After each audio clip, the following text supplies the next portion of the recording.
시청자 여러분 안녕하십니까. 2월 16일 JTBC 아침엔을 시작합니다. 먼저 오늘 아침 주요 뉴스입니다. 이른바 빅5, 대형 병원 전공의 대표들이 어젯밤 긴급회의를 열고 다음 주 화요일부터 병원을 떠나기로 했습니다. 의대생들도 같은 날 휴학기를 내기로 의견을 모았습니다. 대한축구협회가 오늘 오전 10시 임원회의를 열고 클린스만 국가대표팀 감독을 경질할지 최종 결론을 낼 예정입니다. 회의에는 결정권을 쥐고 있는 정몽규 축구협회장이 참석합니다. 북한 김여정 부부장이 기시다 일본 총리의 방북 가능성을 언급했습니다. 한국과 쿠바가 극비리의 수교를 맺은 지 하루 만에 맞대응에 나선 걸로 보입니다. 어젯밤 제주 서귀포 바다에서 2,000톤급 화물선이 침몰하는 사고가 있었습니다. 선원 11명은 모두 구조됐습니다. 대전 고속도로에선 연쇄 추돌 사고가 났습니다.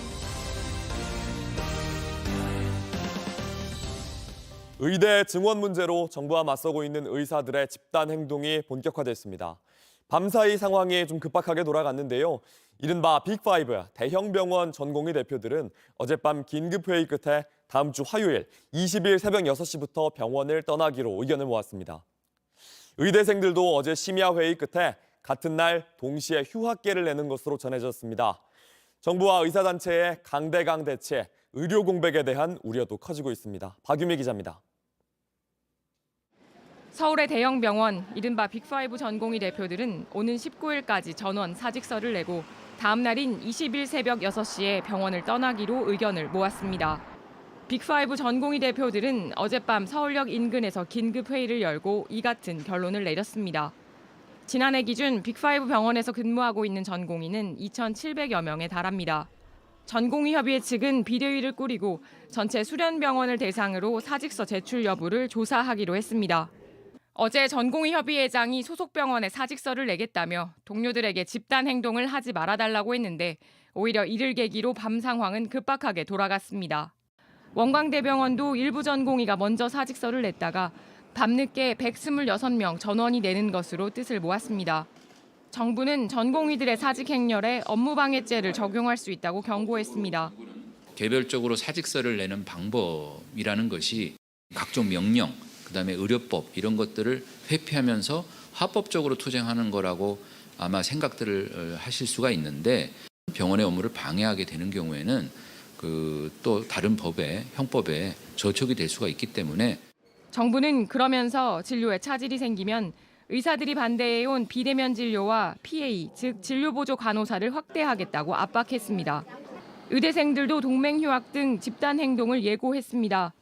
의대 대표들은 어젯밤 긴급 회의를 열었는데 휴학계 제출을 20일로 통일해 함께 행동하기로 의견을 모은 것으로 전해집니다.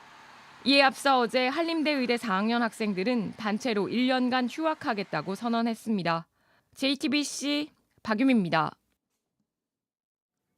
대한축구협회 전력강화위원회가 회의 끝에 클린스만 감독을 경질하기로 의견을 모았습니다. 국가대표팀 내부 갈등이 알려지면서 감독의 리더십 부재는 더 선명하게 드러났는데 회의에 화상으로 참석한 클린스만 감독, 부진한 경기력을 손흥민과 이강인의 갈등 탓으로 돌렸습니다.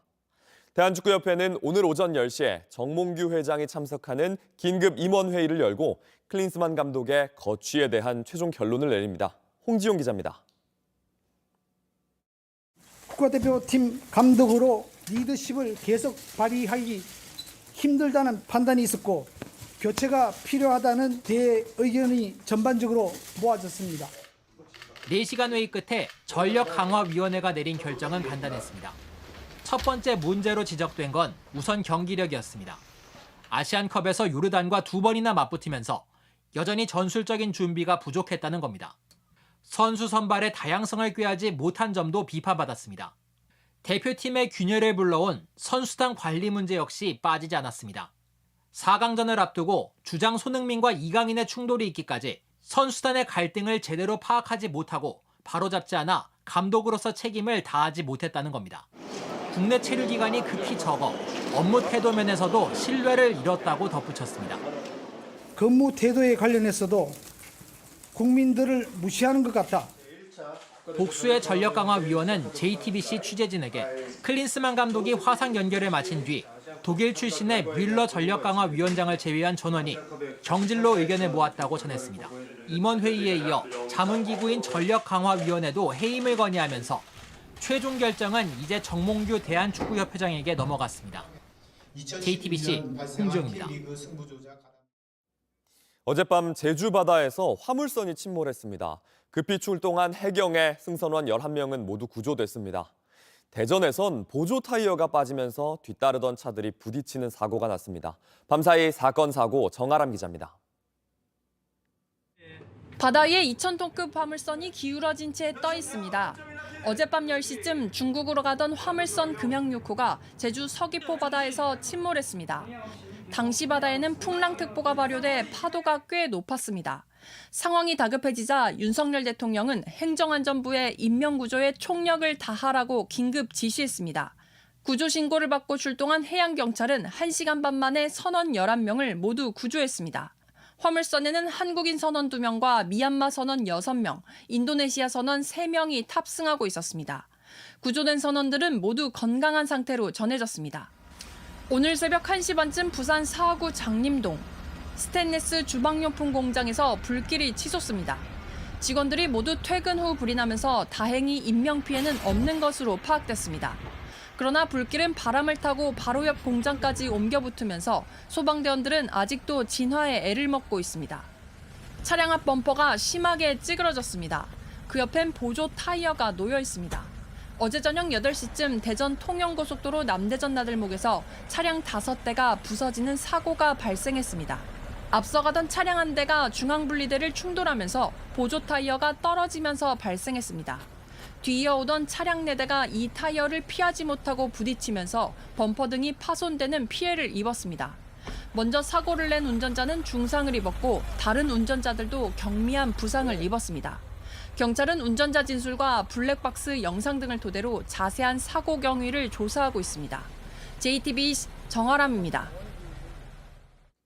북한의 김여정 노동당 부부장이 일본 총리가 평양을 방문하는 날이 올 수도 있다고 말했습니다.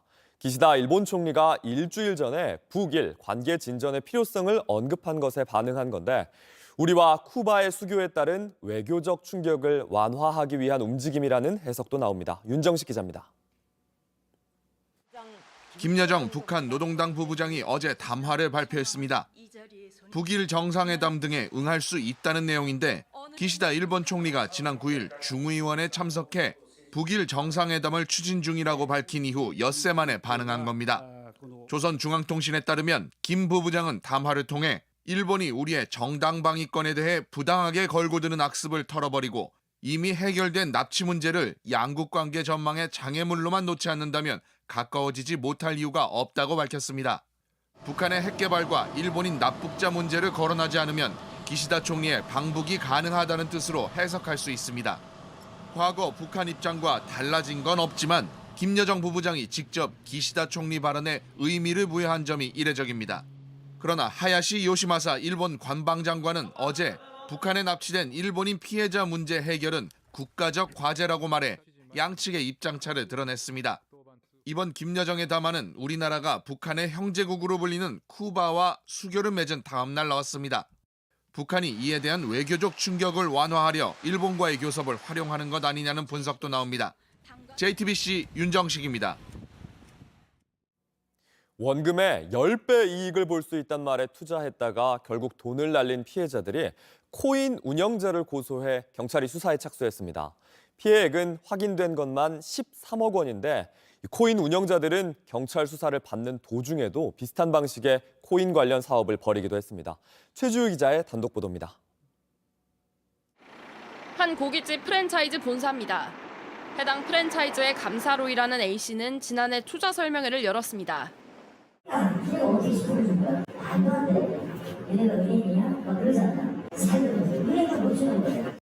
회사가 고기를 직접 수입해 가맹점에 팔면 수익이 남는다고 했습니다. 제가 코인을 사실 거예요. 그 코인 가지고 우리 매상에 쓸 수 있어요. 사업이 더 커질 수 있다고 설득하는 겁니다. 투자하면 코인으로 이자를 주겠다고도 합니다. 투자하는 게 다 불법이잖아요. 그래서 저희가 지금 코인으로 받았어요. USDT로 입금받고 USDT로 이자를 드렸고 이해되시죠?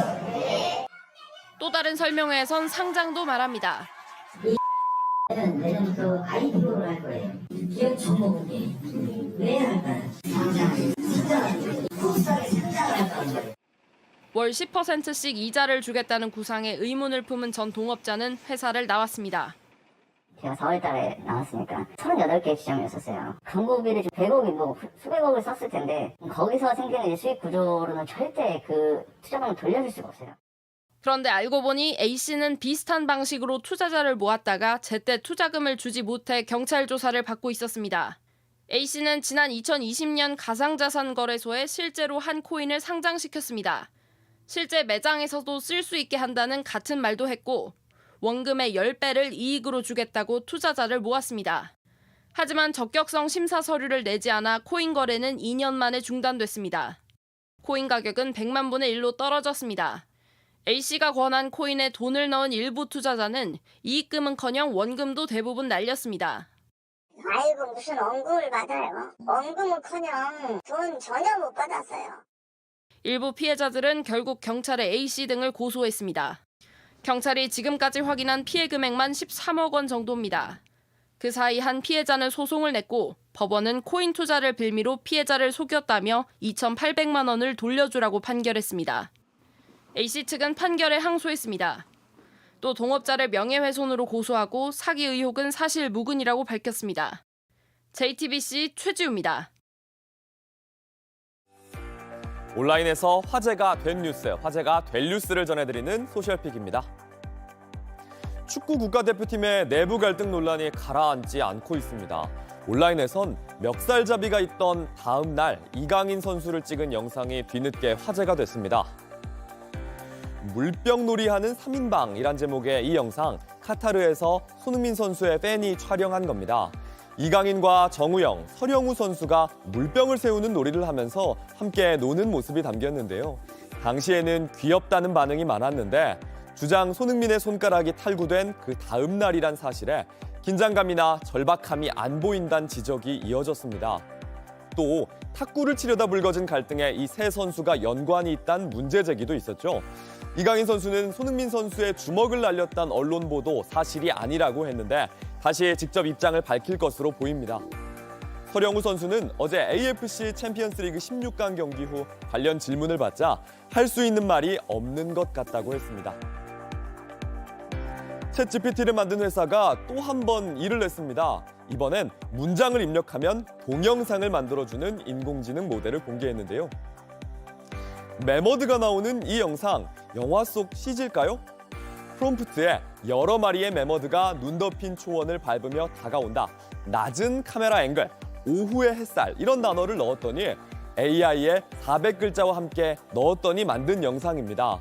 사람을 만드는 것도 어색하지가 않습니다. 소금 사막의 30살 우주인의 모험을 예고편 스타일로 이렇게 입력했더니 17초의 영화 트레일러를 만들었습니다.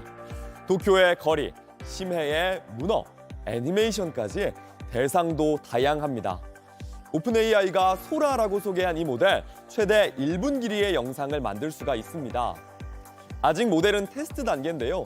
회사 측은 혐오 콘텐츠를 걸러내고 가짜 뉴스를 막기 위해 영상을 만든 시간 등을 알 수 있도록 할 계획이라고 합니다. 방 안에서 컴퓨터 한 대로 영화를 만드는 날이 현실이 될 것 같습니다. 미국 캔자스시티의 슈퍼볼 퍼레이드에서 벌어진 총격 사건 때 총을 든 괴한에게 뛰어든 영웅들이 있었습니다. 달려가는 사람들 사이에 한 남자가 범인으로 보이는 사람에게 뛰어듭니다. 경찰도 관계자도 아닌 딸과 함께 퍼레이드를 보러 간 평범한 시민이었습니다. It was just a reaction. 또 다른 영웅도 있었습니다. 떨어뜨린 총을 보니 엄청나게 커다란 크기였습니다. 남편이 범인을 붙잡고 있는 동안 아내가 곧바로 이 총을 회수했습니다. My husband and my kids and that gun I saw obviously I was just wanting everyone to be safe. 총격 사건으로 1명이 숨졌고 21명이 다쳤습니다. 현지 경찰은 이 총격을 청소년 사이의 다툼이 원인이라고 보고 있습니다.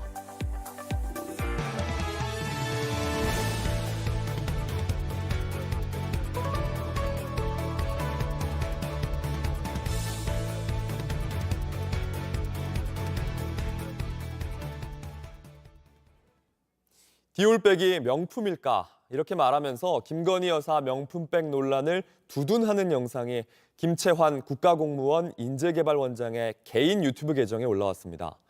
공무원을 교육하는 인재개발원의 공식 유튜브 채널엔 윤석열 대통령을 일방적으로 홍보하는 영상도 있었습니다. 배양진 기자입니다. 김채환 국가공무원 인재개발원장이 지난달 22일 개인 유튜브에 올린 영상입니다. 인재개발원 공식 로고와 공식 유튜브 채널명을 띄우며 영상을 시작하더니 명품백 수수 의혹에 휘말린 김건희 여사를 두둔하는 듯한 논리를 펴니다. 일반 공무원이 직무에 관하여 디올백을 받으면 뇌물이 되지만 대통령 내외가 선물을 받으면 그것은 국가 재산에 등재되면 그만입니다. 명품백 의혹의 본질은 정치 공작이라며 디올백이 명품일까라고 반문하기도 합니다. 솔직하게 말해봅시다. 60억대 재산을 가진 김건희 여사, 현금성 자산만 해도 40억이 넘는 김 여사의 눈에 300만 원짜리 핸드백이 눈에 들어왔겠습니까? 그런 게 없어서 욕심냈겠냐는 그 말입니다. 논란이 계속되자 김 여사 관련 영상을 삭제했습니다. 하지만 인재개발원 공식 유튜브 채널에도 논란이 될 만한 영상은 여럿 있었습니다. 개인 유튜브에 올렸던 윤 대통령의 지지를 호소하는 영상을 제목만 바꿔 그대로 올린 경우도 있었습니다. 윤 대통령은 지금 사방팔방이 적으로 둘러싸여 있습니다. 심지어는 보수 언론들마저도 윤 대통령님을 돕는 척 흉내만 내면서 뒤통수를 노리고 있는 것, 이거 못 느끼십니까? 국가공무원 인재개발원장은 차관급으로 공무원 교육훈련을 책임지는 자리입니다. 일반 공무원의 인식에 영향을 미칠 수 있는 만큼 정치적 중립 의무를 더 엄격하게 지켜야 하는 직입니다. 김 원장은 지난해 임명 당시에도 촛불 시위에 중국 공산당이 개입했다는 등의 유튜브 발언으로 문제가 된 바 있습니다. 민주당은 김 원장이 공적 지위를 이용해 왜곡된 정치적 영향력을 행사하고 있다며 명백한 정치 중립 위반이라고 비판했습니다. JTBC 배양진입니다. 황금알이라고 불리던 강남권 재건축도 고금리 고물가를 피할 수는 없었습니다. 강남뿐만 아니라 정부가 추진하는 각종 재건축 사업도 영향을 받을 걸로 보입니다. 현장에 공다솜 기자가 다녀왔습니다. 5,000세대 규모의 서울 서초구 재건축 현장입니다. 이곳 시공사는 최근 자재값과 인건비 인상을 이유로 기존 공사비 2조 6천억 원을 4조 원으로 올려달라는 공문을 조합 측에 보냈습니다. 그만큼 올려줘야 되느냐. 그 부분은 동의를 할 수는 없는 거니까. 세부 검토 서류를 받아서 그 내역들이 맞는지 안 맞는지를 좀 검토하고. 인근 사업장 역시 다음 달 말로 예정된 착공이 불투명한 상태입니다. 시공사가 평당 500만 원 수준이던 공사비를 배로 올려달라고 요구했지만 조합 측은 난색을 표하고 있습니다. 다른 데 거고 비례해서 좀 많이 비싸니까 착공 준비는 좀 다 돼 있는데 저때 적당 끝나면 계약하고 그러면은 그대로 또 걸리겠죠. 당고 계약을 끼고 있는 서울 상계동의 한 재개발 단지는 지난해 평당 공사비가 120만 원가량 올랐습니다. 이러자 조합원 분양가는 대부분의 평수에서 1억 원 넘게 뛰었습니다. 분담금이 늘어난 조합원들이 반발하면서 현재는 철거도 못한 채로 재개발이 멈춰선 상태입니다. 이런 상황에서 정부 주도로 추진 중인 각종 재건축, 재개발 사업이 속도를 내긴 어려울 거란 전망도 나옵니다. 지금은 정비 사업에서 인허가보다도 공사비를 감당할 수 있는 조합원들의 자금 여력이 더 중요합니다. 단시간에 정비 사업이 확대되기는 쉽지 않습니다. 재건축 대상 구축 아파트 가격은 지난해 한때 오름세를 이어가다 최근 하락했는데 이 같은 재정비 불확실성이 반영됐다는 평가도 나옵니다. JTBC 공다솜입니다.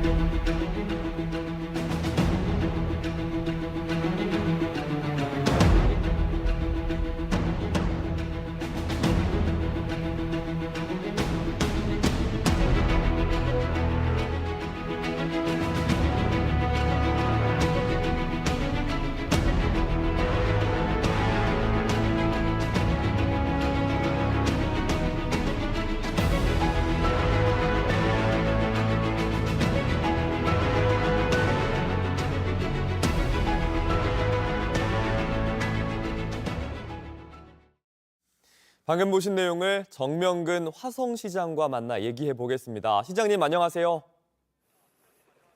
예, 안녕하십니까.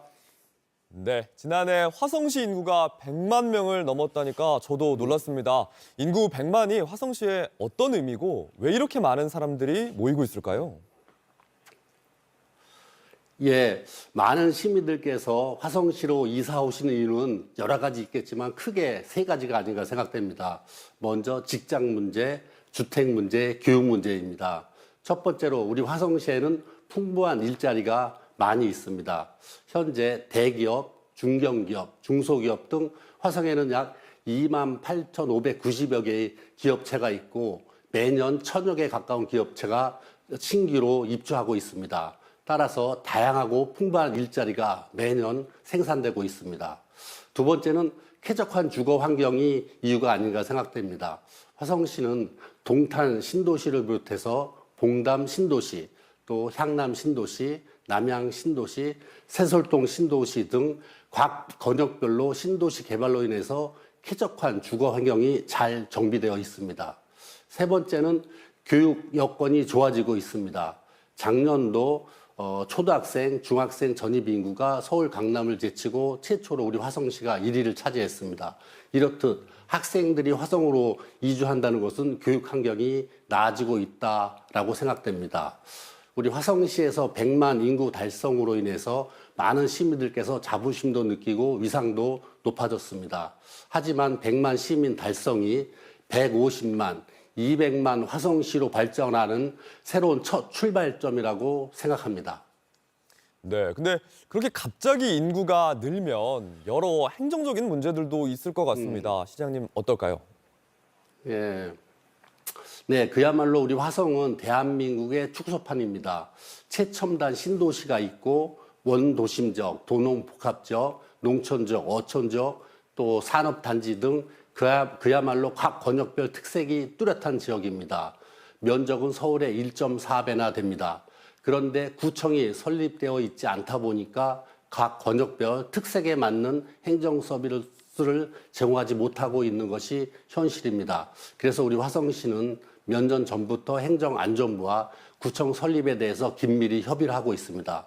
이번 총선이 끝나면 최대한 빠른 시일 내에 4개 구청을 신청을 해서 시민들에게 보다 빠르고 편리한 행정 서비스를 제공할 계획입니다. 네, 자 그러면 화성 시민들은 앞으로 화성이 어떻게 바뀔까, 또 어떤 전략이 있을까 궁금하실 것 같은데요. 예, 화성에는 많은 전략이 있는데 대표적인 걸 하나 소개시켜드리면 20조 투자 유치입니다. 화성시에는 현재 약 28,590개의 기업체에서 지방세 수입의 약 58%를 담당하고 있고 26만 8천 개의 일자리를 제공하고 있습니다. 이렇듯 좋은 기업이 지역 내에서 긍정적인 효과를 거두는 것은 잘 알고 계실 것입니다. 그래서 저는 제 임기 내에 20조 이상의 투자 유치를 통해서 좋은 기업을 유치해서 좋은 일자리를 만들고 특히 화성시가 지속 발전 가능할 수 있는 안정적인 세수 확보를 위해서 투자 유치에 힘쓰고 있습니다. 지난 1년 6개월 동안 약 7조 5천억 가량의 투자 유치 성과를 거두었습니다. 여기에는 삼성이나 기아를 비롯한 한국의 대기업도 있지만은 세계적인 반도체 장비 업체인 네덜란드의 ASM과 ASML을 유치한 것은 큰 성과라 아니할 수 없습니다. 이 두 업체가 우리 화성에 투자함으로써 우리 화성시는 기존의 삼성전자와 함께 한국 반도체 산업의 메카로서 다시 한번 위상을 다질 수 있는 계기가 형성되었다고 생각합니다. 네, 화성시의 올해 목표 들어봤는데 지난달 9일이죠. 화성시 양간면에 위험물 보관 창고에서 불이 나면서 주변 하천에 오염수가 흘러들어가는 일이 있었습니다. 이거 어떻게 좀 처리됐나요? 예, 지난 13일부로 우리 화성시 구간과 평택시 구간에 있던 약 25만 톤의 오염수는 깨끗하게 처리되었습니다. 이렇게 빠른 시일 내에 처리될 수 있도록 현장에서 애써주신 관계자분들께 감사드리겠습니다.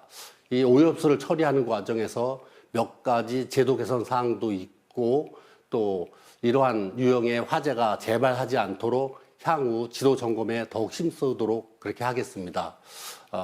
이번 화재로 인해서 피해를 입으신 우리 화성 시민들과 평택 시민들께 죄송하다는 말씀을 올립니다. 네, 지금까지 정명근 화성시장이었습니다. 시장님 감사합니다. 네, 감사합니다.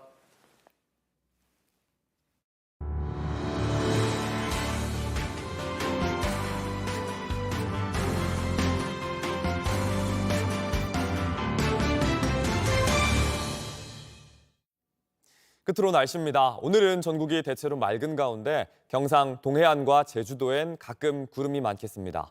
낮 최고 기온도 서울 7도, 부산 10도 등 전국이 5도에서 11도로 어제보다 최대 10도가량 내려가 다소 춥겠습니다. 급하게 내려간 기온과 함께 새벽부터 내륙을 중심으로 가시거리 1km 미만의 안개가 끼는 곳이 있으니 교통안전에 주의하셔야겠습니다. JTBC 아침 N을 마칩니다. 다음 주도 오전 7시 반에 아침을 열겠습니다. 시청해주셔서 감사합니다.